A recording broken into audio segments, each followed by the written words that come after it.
Force of the Republic. My name is Ed. My name is Carl. Is that how the song goes? Nah. Remix.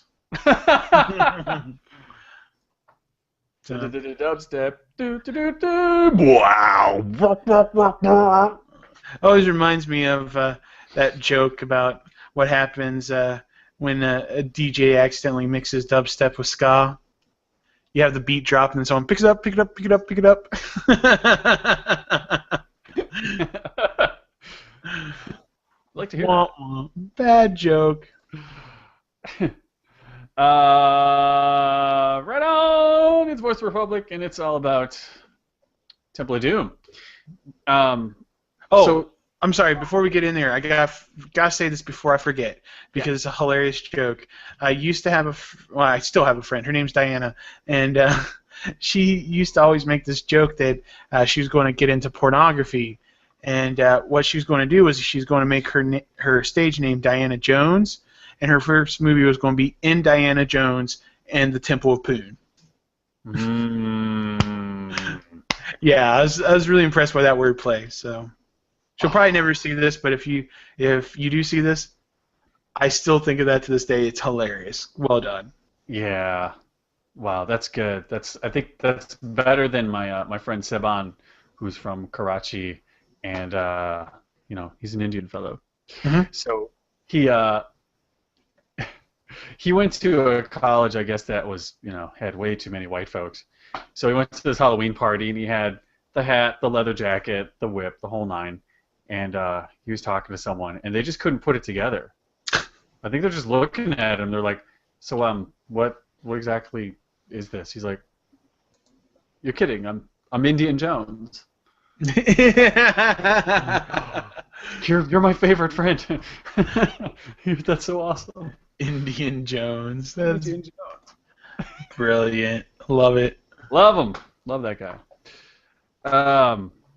Yeah, so we've been talking a lot about Lucas and Spielberg, and unfortunately, been a lot of slapping of Mr. Lucas. But Spielberg really is the positive to all the indie films.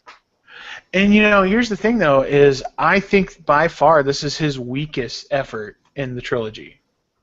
I agree. And I'm speaking purely visually here. I would even.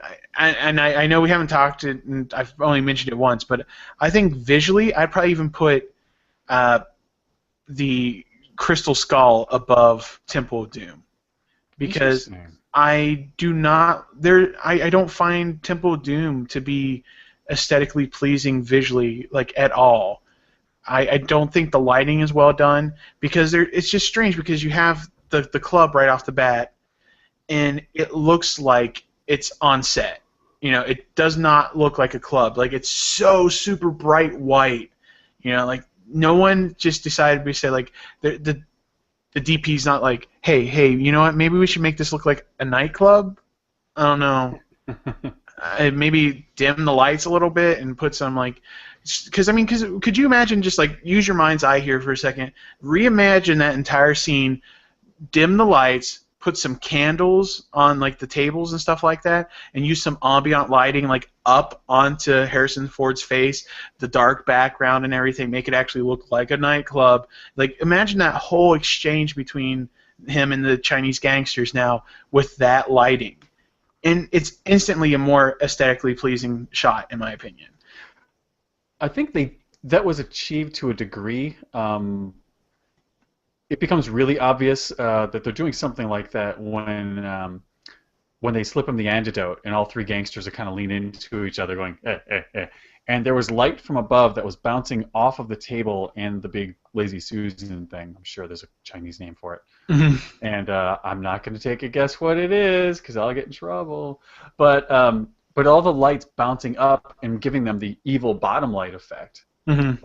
But I totally agree otherwise. Like, and it's a lot of light everywhere, but it's actually the same cinematographer and director of photography from Raiders. So Yeah, and it's really strange because if you think back to Raiders of the Lost Ark, when you go into the bar with Marion, it's dark, it's gritty, you know. I mean, and I understand that like they want it to be an upscale, like the Obi-Wan is an yeah, yeah, upscale nightclub and everything, but this is the 1930s. They didn't have super bright light bulbs.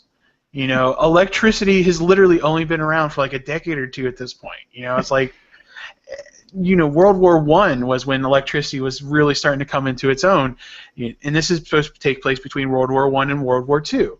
yeah. So you're not going to have these super brightly lit places. You know, it's just super strange to me to, and then I don't know, everything like whenever they're in caves and stuff, it doesn't look like they're in the caves or anything to me or mines. It looks like the Goonies. Yeah, yeah, it feels like they're on set. You're right. Yeah, and I don't know. I mean, and you don't get that out of any of the other Indiana Jones movies, and Right. even Crystal Skull. Like, it doesn't like Crystal Skull. I think kind of suffers from the fact that it's a digital production, and I'm not going to get into the whole digital versus analog sort of debate, but it's whenever I think you do a period piece and you're saying like, okay, we're in the 1950s, and it's Mhm. like super sharp and super crisp and it doesn't feel right. You know, it's kind of like Mhm. whenever you see like World War II pictures that have been colorized, or like the few movies that they actually shot in color during World War II, like the newscasts and stuff like that. It looks strange, and it's really strange to your eye and to your mind to see that. So when you Yeah. see so when you see something that's super sharp, super bright, you're instantly thinking, boom, modern. It doesn't look right to your Yeah, I eye. don't know. There's plenty of things I see that are, um, period pieces that do really well at capturing the look and the zeitgeist, and things like that. I don't think any just because you make a movie in like the 30s, it doesn't mean it needs to be black and white. Yeah. But on the other hand, another movie off topic, Public Enemies with Johnny Mm. Depp from a couple years ago. Yeah. That movie was shot digitally, and it looks like it was shot digitally. It looks like Exactly. they bought a Betacam, ran around the streets with costumes and old cars. I mean, I just watched the trailer, and you could see sort of not a blur, but the digital lag. Yeah, like the artifacting, like where Yeah. the refresh rate wasn't. Yeah, it's really strange, you know. And I did see that movie, and I thought it looked really good, but you couldn't help but feel like you're watching a historical reenactment on the History Channel. You know, Yeah, totally, it, totally. it didn't feel like a movie, and that's really funny because I'm taking an intro to film class right now for my summer term, and that's not what really prompted this because I would have thought this anyways. But I was reading in the textbook that they were talking about when they did Wall-E, which you know is 100% digital because it's computer animated. But they actually took a lot of time to do filters and secondary effects to try to give it film grain, to give it imperfections, even as far to warp the edges of the picture and kind of make it curved to simulate the distortion that you get from an actual glass lens. Yeah, brilliant, awesome. So I mean, it's just really strange, like whenever you see that stuff. And like you said, I don't expect it to be in black and white, you know, but Yeah. it shouldn't look like everything's lit up with fluorescent bulbs. Yeah, it's interesting because Raiders mostly felt like it was a pretty natural lighting Hmm. when, at the time, up until about that time, when you watch movies, in Star Wars, original Star Wars suffers from this a lot. Even when they're in a dark place, there's still so much studio lighting, and it's just Yeah. how movies were made back then. Um, that a dark place, even though you have a candle, there's still like you can see every fucking bit of the set and everything, and you're probably not as scared because of it. But Yeah, and um, it's really strange. But at least in Star Wars, you can make a lot of excuses for it, like where it's science fiction, everything's lit up, it's luminescent, and blah, blah, blah, you yeah, know. But like when you have a point of reference, like this is real. This took place during a real time period on our real planet. You know, like you should have yeah, certain standards to make things look a certain way. Yeah, yeah, yeah. Well, hey, I think I'm going to skip getting into another point of contention, which and files it into my shape of things to come category, and that's the minecart chase, the roller coaster extravaganza that never got to open at Disney. Well, they opened it later. Agreed. Fine. Yeah. But we have not talked about one of the most amazing, like the most brilliantly designed villains in movie history, and of all the things you can say about Indiana Jones and the Temple of Doom, and even though I never really watched it as a kid, I knew one thing: Mola Ram is a guy not to be fucked with. Yeah.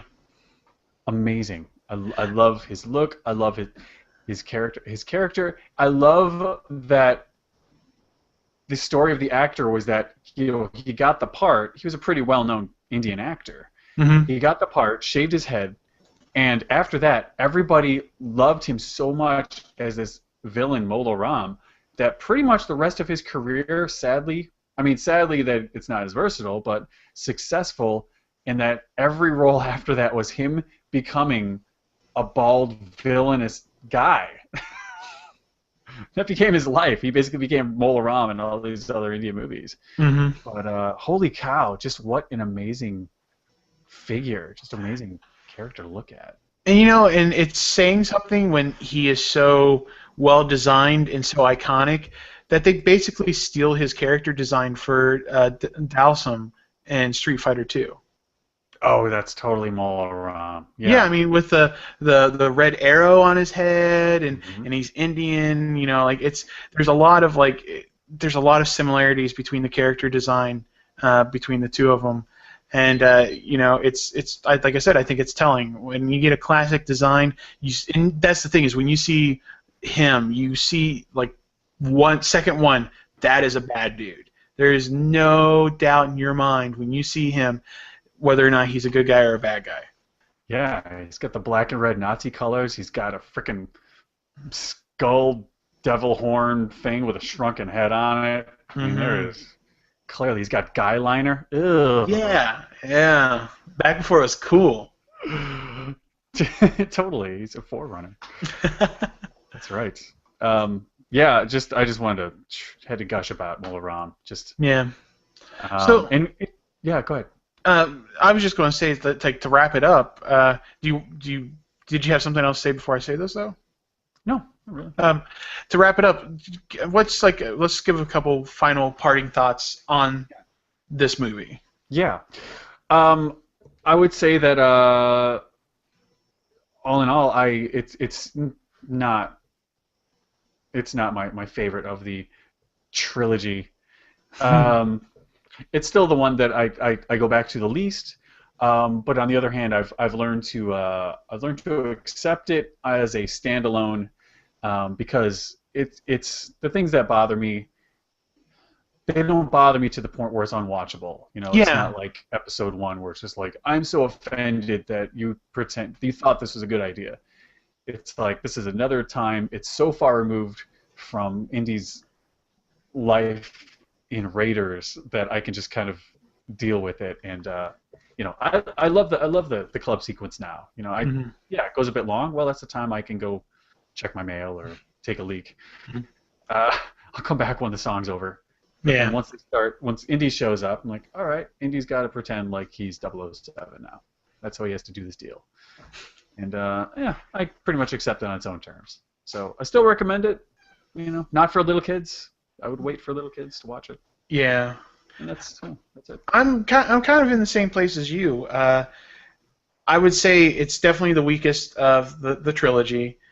But it still has a certain level of quality because I think a lot of films coming out at that time, if Hollywood put like a certain amount of money into it, it's still guaranteed a certain level of quality. And I think this movie has it. There's a lot of potential. There's a lot of really cool ideas in it. Like I said, I love Short Round. I love the idea of Harrison Ford's Indiana Jones being kind of a dick. I just wish there was more of a progression and more explanation to why He's not the same Indiana Jones because it's almost like two different people. There's some moments where old Indy pops out and you're like, hey, it's Indiana Jones, and like I love the idea that they didn't do the Nazis, they didn't rehash the old villains and everything.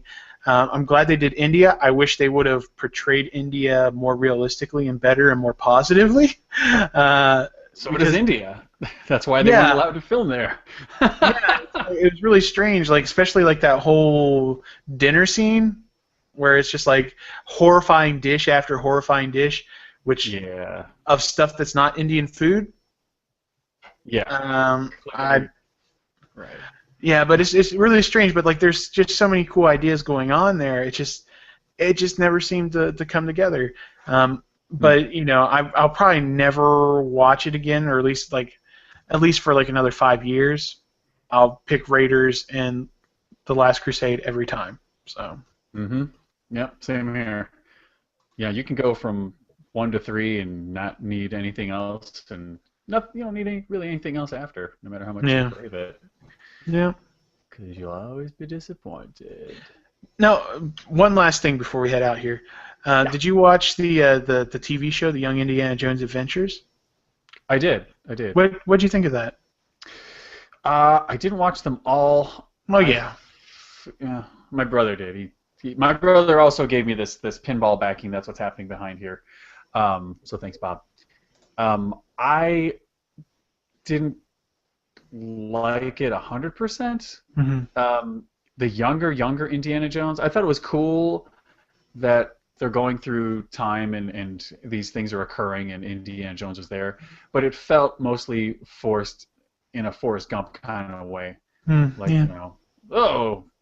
Armstrong saved me from a car wreck and I taught him how to play horn. Shit like that, whatever the story was. I'm kind of with you. I did like it, but how I explain that is, honestly, if you look at history, like big events have a way of pulling people in. So like a lot of that took place during like World War I and stuff like that. So I think you'll see that like a lot of people were there, and you might just pass by them and you'd never know them. Because that's the thing is, even though like he's like, hey, I'm so and so, I'm a famous person from history. Wink. Indiana Jones isn't putting that together, and he'll probably never remember that he met that guy.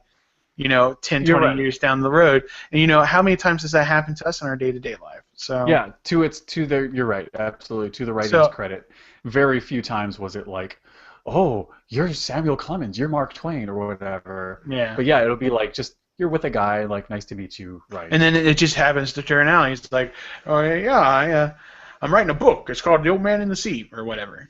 Yeah, totally. So it was fun. It was cool, but I treat it as a what if. And, it's fun. If it's around, I'll watch it. But I'm not like, this is Indiana Jones. Yeah, because I was just wondering, since we were comparing it to like the other two movies, how like you would compare it. Because honestly, I think I'd rather watch The Young Indiana Jones Adventures than watch Temple of Doom. Yeah, I agree. Because at least it shakes it up, and then worst comes to worst, you're like, well, at least it'll only be an hour long. Right. You could skip it and go on to the next one. And you get the guy that played his dad, who did a pretty good job. Yes. That's pretty cool. Yes, sir. Cool. Worth checking out. Yeah. Well, in case you missed it, we are Voice of the Republic. You can contact us at voiceofrep@gmail.com. Send us voicemails or emails. Call us at 407-409-8749. Visit us at vorradio.com. You can find links to our Facebook group, all sorts of other information, YouTube, iTunes, Stitcher. You can communicate with us and the other fans. So check it out. Check us out. Let us know how we're doing. Let us know how you're doing. We'd love to hear from you. Yeah, and you will probably make it on the show if you take the time to write us an email or a voicemail. Absolutely. So. We read it all. We listen to it all. And if you send us an MP3, we will play it. Right here on the show during segment 4. So that's right. But yeah, that's it for this week. That's it. We will be back next week, and we should have Mikey back if my calendar serves me. And cool. So you guys be excellent to each other. And until next week, may the Force be with Badass. Kalima Shakti De. Kalima Shakti De. Cover the heart! Cover the heart!